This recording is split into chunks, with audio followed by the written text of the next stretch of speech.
Բարև ձեզ, պարոն Սարգսյան։ Բարև ձեզ։ Պարոն Սարգսյան, մեր զրույցն այսօր տնտեսական ու քաղաքական փոխկապակցված իրողությունների շուրջ է ծավալվելու եւ առաջին հարցը Ռուսաստանի Դաշնության սահմանափակումների վերաբերյալ է։ Մայիսից ծաղիկներն էին, հունիսից պտուղ բանջարեղենը եւ արդեն տեղեկացանք, որ այսօրվանից կաթնամթերքի ներմուծումը եւս Ռուսաստանի Դաշնություն արգելվում է։ Սա ռուսական կողմը պայմանավորում է բացառապես որակական խնդիրներով, ակնհայտ է, որ քաղաքական են պատճառները։ Ինչու Միշուստին Փաշինյան հանդիպումը չտվեց ցանկալի արդյունք, մանավանդ որ Փաշինյանը հիշեցնեմ ասել էր, թե հույս ունի բանակցությունների արդյունքներով կհաջողվի լուծել կոնկրետ հարցեր։ Չէր կարող տալ այդպես շատ հեշտ պտուղներ, որովհետև պատճառները տարբեր տեսակի են։ Քաղաքական են, որակական են եւ այդ թվում անվտանգային, ինչպես նաեւ երրորդ բաղադրիչ կա, որ նոր սկսել է նշмарվել։ Կարծես թե Ռուսաստանը պլանավորում է կատարում Հայաստանի տնտեսության համար, այսինքն քվոտավորում, ապա Հայաստանի տնտեսության համար կարծեք ստեղծել է նոր պլանային տնտեսական համակարգի մոդել։ Սկսենք երևի անվտանգային, սննդային անվտանգայինից։ Գիտեք, մինչև հիմա ինձ համար հարցը բաց է մնում։ Արդյոք այդ սննդամթերքը կամ այդ գյուղատնտեսական նշանակության ապրանքները Հայաստանի Հանրապետությունում շրջանառելիության համար վտանգավոր են թե ոչ։ Ինչու, որովհետև Ռուսաստանի Դաշնությունը երկաշճան ստուգում իրականացրեց։ Ա. Տնտեսվարողի մոտ կարծես թե կան խնդիրներ, Բ. Պետական վերահսկող գերատեսչությունը պատշաճ իր պարտականությունները չի կատարում։ Այսինքն, մեկը արտադրում է խախտումներով, նրա վերահսկողը չի կարողանում խախտումները բացահայտի, այնուհետև հրահանգավորի, որ դրանք վերացնեն թերացումները, եւ կանգնում ենք խնդիրների առջև։ Այսինքն, խնդիրը բաց է, ակնհայտորեն կա եւ այդ թվում հայկական կողմը չի հերքում, որ մենք ունենք խնդիրներ։ Հետևաբար սննդային անվտանգային առումով, շուկայական անվտանգության առումով ունենք խնդիրներ։ Երկրորդը իհարկե քաղաքական է, բայց քաղաքականը ածանցվում է արդեն գլխավոր նպատակից։ Ռուսական կողմը ասում է դուք եք այդքան խոսում ինքնիշխանությունից, դիվերսիֆիկացումից, տարբեր երկրներ արտահանումից։ Հիմա որ փակեցի, տեսակ, որ միայն իմ շուկայեք դուք կարողանում բերել։ Այն ապրանքները, որոնց 99%-ը, 100%-ը դուք արտահանում եք ռուսական շուկա։ Հիմա տեսակ, որ ինչպիսին է վաճառքը լինում։ Դուք չեք կարողանում պլանավորել ձեր տնտեսությունը, դուք կառավարությունից հատկացումներ եք կատարում ջերմոցային տնտեսություններին, գյուղատնտեսական նշանակության տարբեր պրոյեկտներից սկսած այգեգործությունից մինչև ֆերմերային տնտեսություններ եւ այլն, անդադ սուբսիդավորում են իրականացրել։ Մի դեպքում ծախսերի 50%-ի չափով, հաջորդ դեպքում վարկերի տոկոսների չափով անընդհատ կառավարությունը փող է ծախսել։ Եվ դրանով այդ թվում ուղերձ է հղում կառավարությունը, ասում է դուք այնքան չեք հասկանում, որ ձեր շուկան նույնիսկ պաշտպանված չի, ձեր դիվերսիֆիկացիան ապահովված չի, մի հատ էլ, այսինքն վաճառքի շարունակականությունն ու անընդհատությունը չեք կարողանում ապահովել, մի հատ էլ չեք կարողանում հասկանալ որտեղ փող ծախսեք, պետական բյուջեի միջոցների վատումներ եք իրականացնում։ Եկեք, քանի որ դուք այդքան անկարող եք, այդքան անկիրթ անգրագետ եք, այդքան ռազմավար չեք, այլ տակտիկ եք, եկեք ես ձեր փոխարեն ձեր տնտեսությունը կպլանավորեմ։ Հիմա Ռուսաստանը գնում է Հայաստանի տնտեսությանը պլանային տնտեսության վերածելու ճանապարհով։ Երբ կբացահայտվի այս քայլերը, կարծես թե հանրային դաշտում էլ չկա վերլուծություն։ Երբ կբացահայտվի, բայց ես ունեմ արդեն ներքին համոզմունք, որ Ռուսաստանը Հայաստանի տնտեսություն տանում է դեպի պլանային տնտեսություն։ Իսկ սրանք չեն կարողանալու դրա դեմ աշխատել։ Սրանք չեն կարողանալու որևէ այլ պլանավորում իրականացնել, որևէ դիվերսիֆիկացում իրականացնել, անկախ իրենց այդ բառի համար կներեք, անկախ իրենց լոթի խոսելուց, իրանք ոչ մի բան չեն կարողանալու իրականացնել։ Պարոն Սարգսյան, մենք կհասցնենք դեռ խոսել դիվերսիֆիկացման փորձերի եւ սուբսիդիաների մասին, բայց այս մեր առաջին հարցի համատեքստում կցանկանայի մեջբերել Կենտրոնական բանկի մի պաշտոնյայի հայտարարություն, որ նորերս է արել լրատվամիջոցներից մեկի եթերով, ըստ նրա, եթե Ռուսաստանի Դաշնությունը տոտալ սահմանափակումների գնա եւ ապրանքները չիրացնենք, Հայաստանի Հանրապետության տնտեսության վնասը կկազմի 1-ից 1.5%։ Ինչ է ստացվում, այս բարձր կոռելյացիայի պայմաններում ընդամենը 1.5% ենք վնաս կրելու եւ առհասարակ մակրոտնտեսության վրա այդ ազդեցությունը երբ կնկատենք։ Տեսեք, ես չգիտեմ ով այդ պաշտոնյան, երիտասարդը ենթադրում եմ արդեն խոսքից եւ նրա կանխատեսումներից, որ տարբեր գրանտային ծրագրերից սնված, հատուկ հրահանգավորված տնտեսության մասին մակերեսային պատկերացումներ ունեցող, տնտեսական գործընկերներին ընդհանրապես չճանաչող ինչ որ երիտասարդի մասին է խոսում։ Հետևաբար անլուրջ են նրանց այդպիսի բոլոր հայտարարությունները անկախ իրենց զբաղեցրած պաշտոնական դիրքից։ Այդ թվում իրենց սեռային պատկանելիությունից։ Ռուսաստանի հետ տնտեսական հարաբերությունների վատթարացումը ունի շատ մեծ երկար շղթա, մեծ շղթայական ռեակցիա։ Եթե նույնիսկ 1 ամսվա, 2 ամսվա կտրվածքով կարող է չափելի լինել 1.5-2%-ի չափը, որը կարծում եմ նույնիսկ դա չափելի չի այս պահի դրությամբ։ Եթե նույնիսկ դա կարող է չափելի լինել, հետագա դրա շղթայական ռեակցիան այս պահին դժվար է գնահատել։ Ինչու՞։ Որովհետև եթե գյուղմթերքը չի արտահանվում, գիտեք, ինքը ուղղակի չորթիվ չի, որ ասենք պայմանականորեն X ծավալ էր արտահանվում, այդ ծավալը հիմա չի արտահանվելու, հետևաբար տնտեսության վրա 1 կամ 2%-ի ազդեցություն կունենա։ Այնինչ, այդպիսի ծավալի չարտահանումը մի անգամից տանում է ընդհանրապես չարտադրելու մնացած խմբականակը, որովհետև արտադրում է երկու շուկայի համար՝ ներհայաստանյան շուկայի եւ ռուսական շուկայի համար։ Երկուսի հանրագումարը թույլ է տալիս նրանց սպասարկել բարկային ծախսերը, ռոռոկման ծախսերը, աշխատավարձային ծախսեր եւ այլն։ Եթե արտահանման խոշոր խմբականակը հանում ենք,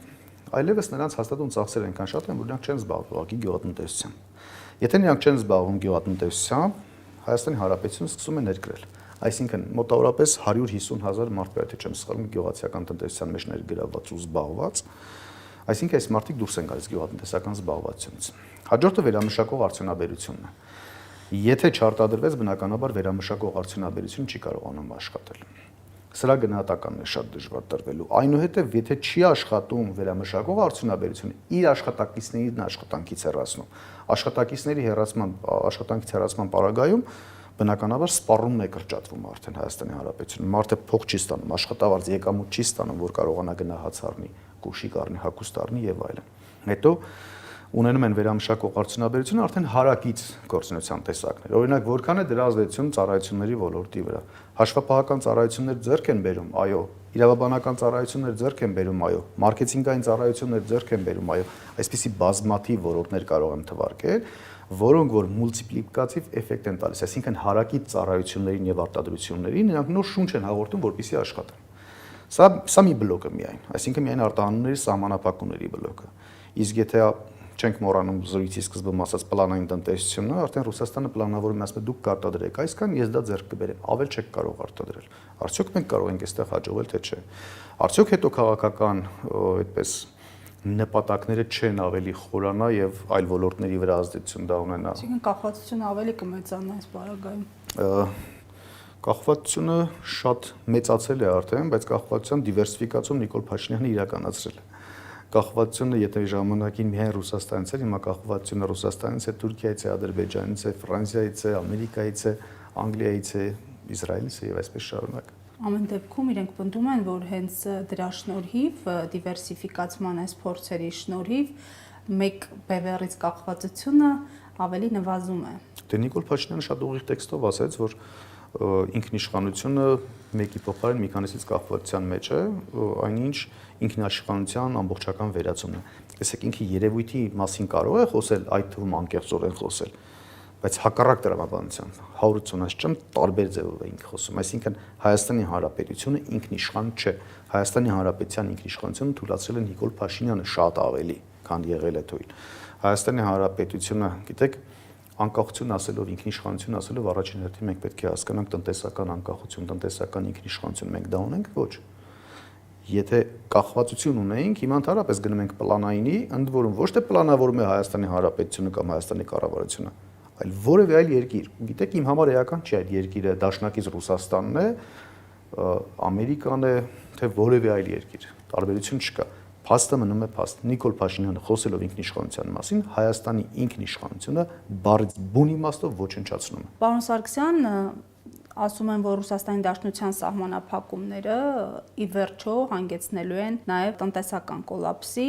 թեև այս տեսակետները հերքող մասնագետներ էլ կան։ Ձեր դիտարկումները ամենամեծ, այսպես բացասական հետևանքը ո՞րն է լինելու մեր տնտեսության համար։ Ամենամեծ բացասական հետևանքը Հայաստանի Հանրապետության ինքնիշխանության կորուստն է եւ Հայաստանի Հանրապետության լիակատար կախվածությունը Թուրքիայից։ Հայաստանում ինչը որ արտադրվում է, դա վաճառվում է ռուսական շուկայում կամ ԵԱՏՄ շուկայում։ Եթե ռուսական շուկայում վաճառքները արգելափակվեցին, հետեւաբար արդեն մեր զրույցի սկզբում նշած եղանակով Հայաստանում արտադրող այլևս չի արտադրելու։ Չարտադրված ապրանքի բացը միշտ լրացնում են ներկրողները։ Ով է այստեղ շատ ավելի հարմար դիրքում հայտնվում Թուրքիան, որովհետև այն ինչը մենք Հայաստանում արտադրում ենք, ինքը արտադրում է Թուրքիայում։ Հայաստանում, այսինքն Նիկոլ Փաշինյանի այս գործողությունները տանում է Հայաստանում ամեն ինչի արտադրության իսպառ բացակայության եւ Թուրքիայից ներկրումների ծավալների ավելացման։ Գիտեք, նույնիսկ խոսակցություններ են ունեցել տարբեր այդպես պատկան նախարարություններ, օրինակ բնապահպանության նախարարությունը, ձկնաբույսներ, չգիտեմ, այլ նախարարություններ, էկոնոմիկայի նախարարությունը, ջերմոցատներ եւ այլն, բոլորի այսպես խոսքի տակ թաքնված է, որ մենք սպառող երկիր պետք է դառնանք, պես պետք չի ձեր արտադրանքը։ Մենք կներկրենք եւ կվաճառենք։ Սա նշանակում է, որ անդադ Թուրքիայից կախվածության ավելացում, այնուհետև մատակարարների անընդհատ դանդաղեցումներ կամ մատակարարների բացակայություն, որևէ քաղաքական ինչ-որ հարցի լուծման նպատակով։ Օրինակ Թուրքիան կարող է ասել, գիտես, ես Հայաստանի Հանրապետություն ABC ապրանքների մատակարարումը դադարեցնում եմ, մինչև չգնաս ՄԱԿ-ի ամբիոնից այսինչ հայտարարություն անես կամ Եվրոխորհրդանում չգնաս այսպիսի ելույթ ունենաս կամ չգիտեմ, բացի Արցախից այդ թվում ջերմուկի այդպես գրաված տարածքների չհրաժարվես, մատակարարները չեն վերականգնելու, որովհետև մատակարարների շղթան դժվար վերականգնելի բան է։ Այսինքն, եթե մենք ամբողջությամբ կապերը կտրեցինք այլ երկրների հետ, միայն եղավ մեր մատակարարը Թուրքիան, Թուրքիայի մատակարարների դադարեցման պարագայում կարող է ամիսներ պահանջվել, որպեսզի մենք կարողանանք այլընտրանքային որևէ ներկրում իրականացնել։ Պայմանականորեն եկեք համարենք, որ Թուրքիայից ներկրման այլընտրանքը Չինաստանից ներկրումն է։ Միայն Չինաստանից Հայաստան բեռի ներկրման ժամանակահատվածը կազմում է 2 ամիս։ Դուք պատկերացրեք 2 ամսին նախորդող պատվիրելու ժամանակահատված, այն որում պատվիրման չափականակներ գոյություն ունեն, ահռելի տնտեսություն է Չինաստան, այսինքն յուրաքանչյուր չի կարող գնալ 10 կիլոգրամ ինչ-որ ապրանք պատվիրել։ Ահռելի մեծ քանակների մասին է խոսքը, որպեսզի վաճառք լինի։ Ընդ որում նաև շատ ավելի վտանգավոր բաներ կան։ Շատ են նաև դեպքեր, երբ որ Չինաստանի արտադրող գործարան ասում է, ես քո հետ ուղիղ կապով չեմ աշխատում, ես ունեմ տարածաշրջանային ներկայացուցչություն, որի ներկայացուցիչը իմիջիայլոց նորից թուրքական կազմակերպություն է։ Պատկերացրեցինք, այսինքն ամենածանր հետևանքը Հայաստան տնտեսության համար Հայաստան տնտեսության լիակատար կախվածությունը Թուրքիայից։ Օրինակ սրանք խոսում էին ցորենի եւ ալյուրի ներկրման այլընտրանքային շուկաների մասին։ Տեսեք, խոսում են ինչ ցանկանում են, չունեն բացարձակ խոսքի հանդեպ պատասխանատվություն, ինչ աննորմալություն ասեք, ուղղակի դուրս են տալիս ներողություն բառից համար։ Աշխարհում ցորենի արտահանման 3 երկիր կա. Կանադա, Ռուսաստան, Ուկրաինա։ Ռուսաստանից մենք դադարեցնում ենք Կանադայից ենք էժան ալյուրը բերելու։ Միայն ճանապարհը պատկերացնում ենք, չէ՞, ինչքան կարող է թանկացնել դա։ Եվ պլյուս Կանադան մեզ դա կվաճառի, թե չի վաճառի, այդքան քվոտա մեզ համար կսահմանի, թե չէ։ Այսինքն սա նշանակում է Թուրքիան Ռուսաստանից առնելու է ալյուրը, Հայաստանի վրա վերավաճառելու է, կրկին փող է աշխատելու։ Այսինքն մենք ալյուրը ավելի թանկ ենք ձեռք բերելու։ Հետևաբար, որpիսի հանրագումարի բերենք, ինչն է սրա վերջնական այսպես հետևանքը Հայաստանում գործազրկության աճ, եկամուտների բացակայություն կամ նվազում, որոնք միասին բերում են աղքատության, հանգեցնում են աղքատության ավելացման։ Հենց այս պահի 40% աղքատությունը կարող է դառնալ 60% միջև։ Եվ կրկին Թուրքիայի ազդեցության ավելացում։ Պարոն Սարգսյան, սուբսիդիաներ են տրվում տնտեսվարողներին, դրա մասին նշեցիք, PR ակցիաներ են արվում, ասում են, որ հայկական ծիրանը հասել է Փարիզ, վարդերը հասել են Նյու Յորք, Մարտակոսը հայկական ծիրանից ջեմ էր պատրաստում, սրանք որքանով են իրատեսական եւ դիվերսիֆիկացիայի այս փորձերը երբ կարող են իրական դառնալ ու ինչ ժամկետներում։ Առաջիկա 30 տարում չեն կարող դառնալ, դրանք կեղծիք են եւ սուտ։ Հայաստանի շուկայում վաճառվող կերասը, որpիսի մեծ դիտողների համար պարզ լինի, շատ ավելի մեծ եւ մոտավորապես այդպես շատ մուգ բորդո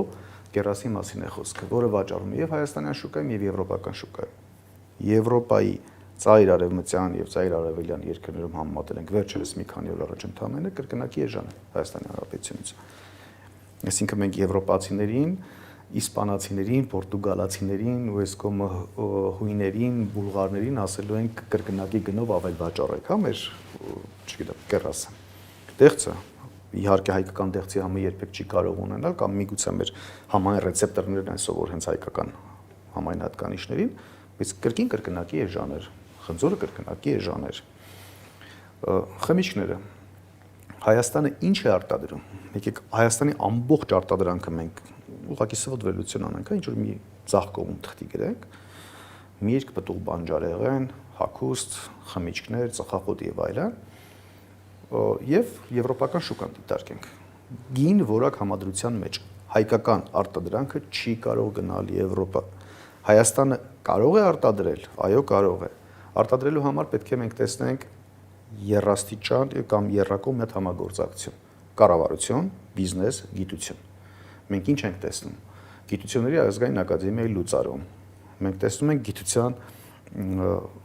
ներդրումների այդպես չնչին ավելացումներ, որը չի բավարարում այդում լաբորատոր փորձարկումների համար։ Արդյունավետ, առողջ միմյանց հետ համագործակցություն չկա։ Այո, եթե գիտության, նորից եմ կրկնում, գիտություն, կառավարություն, բիզնես միասին համատեղ աշխատեն, այո, հնարավոր է ստանալ նոր արտադրանք, որը հնարավոր է վաճառել Եվրոպայում։ Գործող արտադրատեսակները չեն կարող։ Հիմա որպեսզի շատ ավելի հեշտ լինի մեզ պատկերացնելը։ Դուք պատկերացրեք եվրոպական շուկայում հայկական դեղարտադրողները մրցակցեն գերմանական դեղարտադրողների հետ։ Դա անհավանական է, չէ՞ ուղղակի։ Չի կարող այդպիսի բան լինել։ Գին որակ համադրության մեջ գումարած Եվրոպան ինքը ներքին շուկայում ներքին արտադրանքի սպառման պաշտպանության խնդիր ունի հենց հիմա։ Դուք պատկերացրեք հայկական կոնյակը եվրոպական շուկայում ֆրանսիական կոնյակի հետ մրցակցի։ Դուք պատկերացրեք հայկական գարեջուրը չեխական ու գերմանական գարեջի հետ մրցակցի։ Չի կարող այդպիսի բան լինել ուղղակի։ Պատկերացրեք հայկական հագուստը իտալական հետ մրցակցի։ Չի կարող լինել կամ հայկական պղպեղը բուլղարական պղպեղի հետ մրցակցի։ Չի կարող։ Դա գիտեք, այս պահի իրավիճակով հաստատ չի կարող, բայց մի հատ էլ ավելի խորքային պատկերացնելու համար միշտ ասել եմ, Ռուսաստանը ունի գեոպոլիտիկ այդպես ազդեցությունների պահպանման այլ եղանակ, Արևմուտքը ունի այլ եղանակ։ Ռուսաստանի եղանակը հետևյալն է. արտադրի բերիմ շուկայում վաճառի։ Արևմուտքինը հետևյալն է. ես քեզ կտրամադրեմ գրանտներ, վարկեր, միևնույն ժամանակ կարգել եմ քո արտադրանքի մուտքի իմ շուկա։ Ինչու՞, որովհետև տեսեք, իրենց տեսանկյունից նրանք էլ են ճիշտ անում։ Ես չեմ քննադատում Եվրոպային ինչու է այդպես անում։ Ոչ, ինքը իր շահերն է սպասարկում։ Ինքը իր արտադրողների շահերն է պաշտպանում։ Իսկ Հայաստանի կառավարությունը ինչ է անում։ Բացի խոսելուց, ընդ որում անկապ խոսելուց, չփոխկապակցված, անհոդաբաշխ, ուղղակի խոսում են։ Էկոնոմիկայի նախարարը առավոտից իրիկուն ինչ որ աննորմալ թվեր է հայտարարում։ Ասում է հայկական ծաղիկը գնաց Եվրոպա։ Ինչ քանակությամբ գնաց։ Օրական ենթադրենք 5 տրանսպորտային միջոց, բեռնատար միջոցով, որ դուրս էր գալիս Հայաստանից դեպի Ռուսաստան, մեկ ամսվա ընթացքում մեկ բեռնատար տարել եք, ենել Ուկրաինայի սահմաններին, չգիտեմ, բեռնաթափել եք, ամբողջությամբ փչացրել, փդացրել եւ այլն։ Ինչի մասին են խոսում։ Միգուցե գիտեք, այստեղից բանը չէ, դե ամառային արձակուրդային ամիսներին մեր հայրենակիցները Սփյուռքի հետ են վերադառնում իրենց հայրենիք, այնուհետև հետ են գնում երկիր, որտեղ որ ապրում են։ Միգուցե յուրաքանչյուր իր հետ 5 կիլոգրամ ծիրան արտահանի, որ այդպես բարեկամներին բան եւ այլն բաժանեն կամ իրենք էլ իրենց օգտակարությունը զգան համենայն դեպս։ Մեր էկոնոմիկայի նախարարը սա է համարում արտահանումը։ Հասկանալի է, պարոն Սարգսյան, տնտեսության մյուս այսպես ներքաղաքական սրացմանն անդրադառնանք, դարձյալ ինքնիշխանության մասին հայտարարությունների ներքո շարունակվում է սեփականության, անձեռնմխելիության, իրավունքի դեմ, այսպես process-ը արդեն Ծառուկյանն է թիրախում։ Տեսանք, որ հեցի օրինակով Արարատ ցեմենտն է պետականացվում, այսպես կոչված, եւ շարունակվում են կապարակնքված մնալ բազմաթիվ բիզնեսներ։ Սրա հետևանքների մասին խոսենք եւ նաեւ մեկ այլ համատեքստի, որն արձանագրում են մասնագիտական, հանրային քաղաքական տարբեր շրջանակներ, այն է ազգային կապիտալի ոչնչացմանը զուգահեռ դրսի ներդրողների ազդեցության մեծացում, ասում են, որ հենց Ծառուկյանի եւ Կարապետյանի տապալման փորձերի կողքին Սոկոլովն է Հայաստանում ներդրումներով աչքի ընկնում եւ հեռահար բիզնես ծրագրեր մշակում։ Հիշեցնենք, հաղորդվել է նախորդ շաբաթ, որ Հայաստանով անցնող Trip Plus առևտրային հիմնադրամն է ղեկավարելու նա, ԽՍՀՄ-ում ծնված, Չիկագո տեղափոխված ամերիկացի ներդրողը։ Խնդրեմ ձեր դիտարկումները։ Հայաստանում ուրեմն տեղի չի ունենում ոչ մի պետականացում, Հայաստանում տեղի ունենում սեփականության վերաբաշխում։ Եվ քանի որ աշխարհը գտնվում է турբուլենտության մեջ, հստակ դեռևս, այսինքն 5 տարի առաջվա անվտանգային ճարտարապետությունը աշխարհի այժմ գոյություն չունի, փլուզված է։ ՄԱԿ-ի անվտանգության խորհրդի 5 մշտական անդամներից առնվազն 2-ը արդեն դա խախտել են։ Այսինքն գոյություն չունի աշխարհում անվտանգային ճարտարապետություն, նոր ճարտարապետություն է կառուցվում։ Եվ որևէ մեկը դեռևս չգիտի, ով որ ազդեցության գոտի կարող է գնալ։ Հետևաբար, այսպես ով ինչ հասցնում տանում է։ Կհիշեք, սրանք նախընտրական ժամանակահատվածում PR-վում էին նույն թրիփով, նույն Ամերիկայի հետ համաձայնագրերով եւ այլն, ամենակարևոր դրույթը կամ միակ կարևոր դրույթը, որը որ առարկայական էր, ոչ թե ուղղակի բառակույտ էր այդպես նախադասությունների մեջ, որն էր ընդհանրապես Հայաստանի Հանրապետության, մասնավորապես Սյունիքի հատվածում հազվագյուտ մետաղների հանքերի ուսումնասիրություն, հանքարդյունաբերություն։ Այսինքն Նիկոլ Փաշինյանը կրկին ինչ-որ մի բան զիջեց, որևէ բան դեռևս չստացավ։ Գիտեք, կրկին ինձ համար էական չի, որ պետությանը կզիջի Ռուսաստանին, Ամերիկային թեում։ Զիջեց ամենայն դեպս։ Ուշագրի ստորագրումը նկատի ունեք։ Այո, հուշագրի դրան հաջորդող ավելի պարզեցված հուշագրի, հետո ավելի պարզեցված հուշագրի, այսպես ինչ որ աննորմալ ձևակերպումներ էին։ Հիմա անդրադառնալով հարցին, Հեյցի գնահատականը այդպես մոտավորապես համարվում էր, եթե չեմ սխալվում, $800 միլիոն $1 միլիարդ սահմաններում, թող մի մոտավորապես $500 միլիարդ սահմաններում էլ Արարատի ցեմենտի գործարան լինի, այդպես ես ինձ իրավունք չվերապահեմ գնահատելու, $1.5 միլիարդ Հայաստանը որտեղից է վճարելու, որ պետականացնի, ինչի մասին է խոսքը։ Ակնհայտ է, չէ՞, որ Հայաստանի Հանրապետության $8 միլիարդ ունեցող բյուջեն մեկ տարվա մեջ երկու խոշորագույն օբյեկտի պետականացում իրականացնի եւ $1.5 միլիարդ վճարի, երբ որ բյուջեն դեֆիցիտով է փակել, այսինքն պետական պարտ դեռևս պետք է ներգրավի, որ կարողանա 2026 թվականի բյուջեն կատարի։ Չի կարող, չէ՞ արնել։ Այսինքն ակնհայտ է, որ տեղի ունենում սեփականության վերաբաշխում։ Ամերիա բանկի հետ ինչ տեղի ունեցավ։ Ռուբեն Վարդանյանը Բաքվի բանտում նստած Ամերիա բանկի բաժնետոմսերը ամբողջ վաճառվեցին։ Այդ ինչպես տեղի ունեցավ։ Ինչու տեղի ունեցավ։ Այսինքն Հայաստանի խոշորագույն բանկը կամ 3 խոշորագույն բանկերից մեկը, Հայաստան էլեկտրական ցանցերը, խոշորագույն ցեմենտ արտադրողը, ուղղակի Հայաստանի Հանրապետությունում այսպես նոր կապիտալի սեփականատեր են բերում։ Ովքեր որ իրենց հետ շատ ավելի հեշտ կաշխատեն, ովքեր որ շատ ավելի ենթակա կլինեն իրենց, չեն ըմբոստանա երբեք, կամ միգուցե դրսից իրենց տերերի թելադրված մարդիկ պետք է ներդրող լինեն Հայաստանում, որպեսզի կառավարեն ամբողջ ռազմավարական նշանակության օբյեկտները։ Այդ չըմբոստացողներին, խորհրդավոր լռություն պահպանողներին չի հասնելու իշխանությունը։ Բոլորին է հասնելու իշխանությունը։ Գիտեք, մարդկանց ձև է, սկզբունք է, ապրելակերպ է, չեմ կարող ասել։ Ինձ համար անընդունելի է գլխի կոր հրամանների կատարումը։ Ես տեսակով ըմբոստ մարդ եմ, հաջորդը տեսակով ըմբոստ մարդ չէ։ Հետևաբար մենք չենք կարող բոլորին պարտադրել ըմբոստ լինել, բայց այնուամենայնիվ հասնելու է բոլորին։ Իր թիմակիցներին ինչու չի հասնում։ Չհասավ իր ազգային ժողովի նախագահային, չհասավ մի քանի այլ նախարարների, չհասավ կառավարության աշխատակազմի ղեկավարներին, ովքեր որ հլու հնազանդ անդադ իրենց առայել են։ Այո, միշտ էլ հասնելու է։ Մեկին շուտ, մեկին ուշ, մեկին մի տարուց, մեկին երկու տարուց, բոլորին է հասնելու անխտիր։ Դրա համար մենք պետք է սրա դեմը առնենք, այդքան բան։ Թրիփի հեռանկարից խոսենք,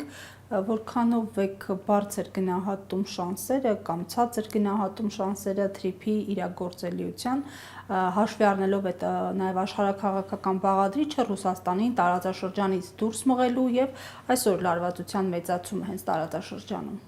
Թրիփը շատ անորոշ ապագա ունի եւ մոտավորապես 1 տարի է, չէ՞, Թրիփի մասին այդպես արդեն ակտիվ փաստաթղթավորված խոսակցությունները։ 1 տարի ես անդադ կրկնում եմ, որ Թրիփը անհեռանկարային է այս պահի դրությամբ եւ Թրիփի մասին կարծիք ասելը անթույլատրելի է։ Ես տեսել եմ տարբեր բևեռներից մեկը գովերքում է Թրիփը, հաջորդը փնովում է Թրիփը, բայց Թրիփը ինքը այսպես անորոշության ուղղակի գագաթնակետն է։ Ինքը միֆ է, մի կեղծիք է, որի պատասխանը մենք չունենք, դեռևս չենք էլ կարող ունենալ եւ աշխարհքաղաքական վերլուծությունների արդյունքում չենք կարող ունենալ եւ արդեն խոսեցինք մենք աշխարհի турբուլենտության մասին եւ անվտանգության ճարտարապետության բացակայության մասին նման պարագայում խոսել Թրիփի մասին ուղղակի անմտություն է։ Ինչ է Թրիփը իրենից ներկայացնում։ Հայաստանի Հանրապետության տարածքով անցում արևելյան եւ արևմտյան հատվածներով Հայաստանի սահմաններով, այսինքն Հայաստանի պետական սահմանից անցողունակության թույլտվություն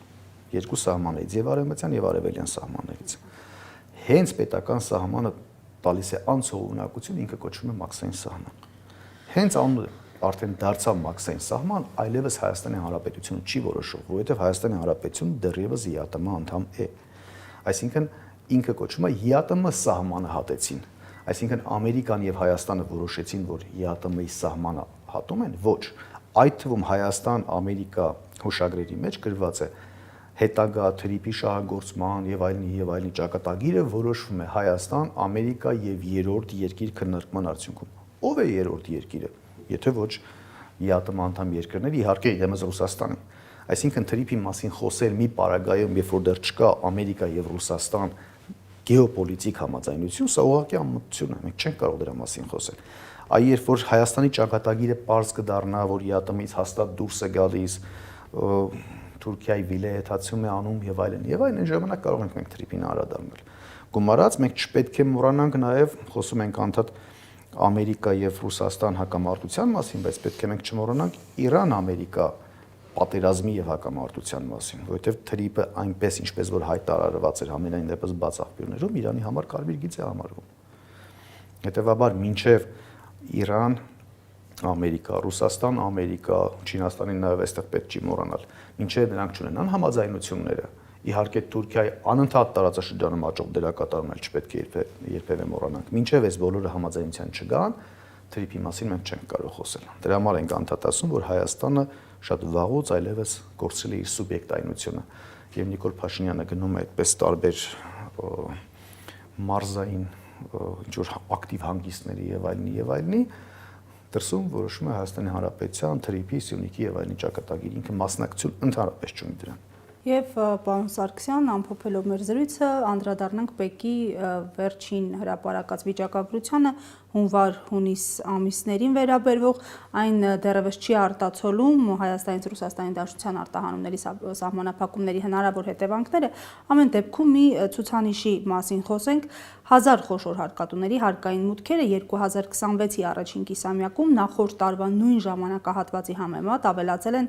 123.8 միլիարդ դրամով, 986 միլիարդից հասնելով 1 տրիլիոն 109 միլիարդի։ Սա կոշտ հարկահավաքության հետևանք է, թե տնտեսական դրական միտումների։ Կոշտ հարկահավաքությունը միանշանակ կա, որովհետև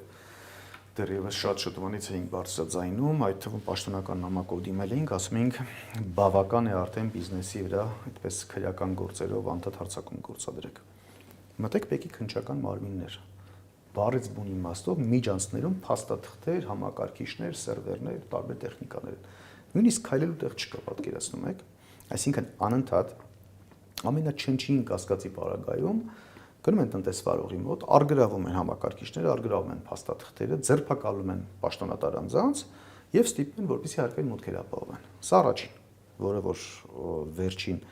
1-1.5 տարին ծավալները ահռելի ավելացել են եւ նույնիսկ չեմ էլ հիշում ամենաբարձ ժամանակահատվածը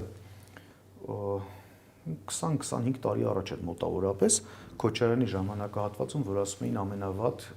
հարկային այդպես տեղ գնում։ Նույնիսկ այն ժամանակ այսպիսի իրավիճակ չկար։ Երկրորդը, այդ նույն ժամանակահատվածում, որ կրկին PR են անում, թող խոսեն, որ սննդամթերքը 10%-ով աճել է սակագները։ Այսինքն դա ամենաարագ իրացվելի, ամենաարագ ձեռք բերվող ապրանքներն են, 10% գնաճ, այսինքն հարկային բյուջեի մուտքերը ավելացել են, ինչի հաշվին, որովհետև ընտանիքների շատ փող է տարել, որովհետև յուրաքանչյուր ընտանիքի ծախսած գումարից 20% ավելացված արժեքի հարկը մտնում է պետական բյուջե։ Այս դրա համար են շատ տարել։ Գումարած արտահանումները, երբ որ այսինքն սահմանափակումները, երբ որ կիրառվում են արտահանումներ չկան կամ տեղում արտադրածը Հայաստանում չի վաճառում, խոսքը գյուղմթերքի մասին է, սկսում է ներկրում իրականացվել։ Եվ եթե ՊԵԿ-ի ցուցանիշները մենք հանրագումարի ենք բերում, այդպես ավելի մանրամասն ենք կարողանում իրեն դիտարկել, այդ թվում ներկրումներից ավելացած արժեքի հարկն է ավելացել, այսինքն ավելի շատ ենք սկսել ներկրել։ Սա հաջորդ հանգամանքը։ Մյուս հանգամանքը նախընտրական ժամանակահատված էր։ Առնվազն 70-80 հազար մարդ նախորդ տարվա համեմատ ավելի շատ էր եկել Հայաստան։ այցելել։ Եթե նրանց անուն դնում ենք զբոսաշրջիկ, այսինքն 70,000 մարդ ավելի Հայաստանում սպառում իրականացրել։ Բնականաբար սա էլ է լրացուցիչ հարկ գեներացնում։ Եվ վերջապես Երևանում այդքան շենքերը, որ կառուցվում են, 3-4-5 տարի կառուցվում են, սրանց բախտը կրկին բերել է։ Շատ շենքեր շահագործման հանձնվեցին 2026 թվականին, եւ շենքերի հարկերը, շահութահարկ եւ ավելացված արժեքի հարկը վճարվում է շենքի արդեն շահագործման հանձնելուց հետո։ Այսինքն նախորդ 3-4 տարիների կուտակված հարկը միանգամից 26 թվականին հավաքագրվեց։ Սա է պատճառը եղել, որ հարկերը ավելացեն, տեսեք բազմաթիվ պատճառներ նշեցի։ Եվ իսկ եթե մենք 1000 խոշոր հարկատների ցանկն ենք դիտարկում, այստեղ պատկերը շատ ավելի վատն է, շատ ավելի վտանգավոր։ Տեղաշարժեր կան։ Կան, բայց տեսնում եք ովքեր են մեր հարկատները, բանկերը, մոբայլ սենտրը, այսինքն բանկի այսպես առաջին տասնյակ, 15-յակ, 20-յակի մեջ այդքան բանկերի մուտքը ինչ է նշանակում։ Նշանակում է, որ հասարակությունը ապրում է վարկերով, նշանակում է, որ բանկերը վարկային պորտֆել ընդլայնել, ավելի շատ վարկ են տրամադրել տնտեսությանը, այսինքն եւ ընտանիքներին, եւ անհատներին, եւ բիզնեսին, եւ շարունակում կերշահույթներ ապահովել։ Այո, ընդհանրապես։ Կամ բանկային ծառայությունները, այդ թվում ես պետք է հիշեմ 2022 թվականին ընդունված անկանխիկ գործունեության մասին օրենք։ Փողի տնօրինման մոնոպոլ դիրքը տվեցին բանկերին, բանկերն էլ սկսեցին փողի մուտքի համար գումար գանձել, ելքագրման համար գումար գանձել, փոխանցման համար գումար գանձել, խանութներում առևտրի համար 3.5-5%-ի չափով մինչև պոստտերմինալներից գումարներ գանձել։ Սա է պատճառը, որ հարկերն ավելացել։ Այսինքն մենք չենք կարող հարկերի ավելացման համար ծափահարել մի պարագայում, երբ որ դա չարիք էր հարկերի ավելացում, որովհետև աղքատացրել է հայ հասարակությանը, որ հարկերն ավելացել են։ Հարկերը ավելացել են, որ տանի, չգիտեմ, հեծանիվներ առնի, հետո կառավարության կազմով հեծանվա վազք իրականացնի Նիկոլ Փաշինյանը, այդպես նախարարությունների կամ կառավարության աշխատասենյակների անդադ վերանորոգում իրականացնեն, նոր տրանսպորտային միջոցներ անդադ ձեռք բերեն, խոսում են ոստիկանության այդպես արդիականացման եւ այլնի մասին, օրի հանցագործություններ դու ենք տեսնում ենք, որ ավելանում է, այդ թվում դիտավորյալ սպանությունները, մարդկանց կյանքին առողջության վտանգ սպառնացող հանցագործություններ եւ այլն եւ այլն։ Պաշտոնական վիճակագրությունը հակառակի մասին է փաստում։ Փոխել են վիճակագրության այդպես կառուցվածքը, այսինքն 3 տարի առաջ այլ եղանակով են հաշվարկ ներկայացնում, այժմ այլ են ներկայացնում, որպեսզի իրենց ցանկալի այդպես պաշտոնական վիճակագրության նվազեցում իբր թե Երևան։ Պարոն Սարգսյան, այսօրվա իրողությունները հաշվի առնելով հաջորդ կիսամյակի համար ինչ վիճակագրության ականատես կլինենք, ինչպիսի ցուցանիշների, թեկուզ պաշտոնական։ Հաջորդ կիսամյակի։ Հաջորդ կիսամյակը դժվար է հիմա կանխատեսել, ընդ որում անշնորհակալ կլինի, որովհետև շատ այդպես գործոններ կան, որոնք որ ազդել են։ Մենք չգիտենք ռուսական սահմանափակումները որքան կտևեն, մենք չգիտենք որ շուկաներով փոխարինումը կիրականացվի, այսինքն Ռուսաստան արտահանվող ապրանքը բնական է այլ շուկա չենք կարողանալու արտահանենք, բայց եթե չարտահանեցինք նույն ֆերմերային տնտեսությունները, վերամշակող արդյունաբերությունը, մենք չգիտենք իրենք որ կազմակերպությունը կամ որ գործունեության տեսակ երբ կգնա դեպի սնանկացում, երբ կարողանա իր մոտ կառուցվածքային փոփոխություն իրականացնել եւ այլն, դա համար բարդ կլինի ասել, բայց ակնհայտ է մի բան, որ բոլոր սահմանափակումների, ոլորտների, աշխատակիցների աշխատավարձի նվազեցում է տեղի ունենալու, աշխատատեղերի կորուստ է տեղի ունենալու, այսինքն շատ մարդկանց աշխատանքից ազատելու են ուղղակի եւ նրանք էլ գիտեք 10-15 տարի ոլորտում ներգրաված մարդը գնա տրամագծորեն հակառակ ոլորտը, շատ դժվար է ադապտացվել։ Մենք չգիտենք նա կարողանալու է ադապտացվի թե չէ, կարողանալու է նոր հմտություններ ձեռք բերի թե չէ։ Հետևաբար բացասականը հաստատ բացասական է, բայց ծավալի մասին մի քանի ամսից երևի ավելի հեշտ գնահատականներ կտանք։ Հասկանալի է ձեր տեսակետը, շնորհակալություն։ Ես եմ շնորհակալ։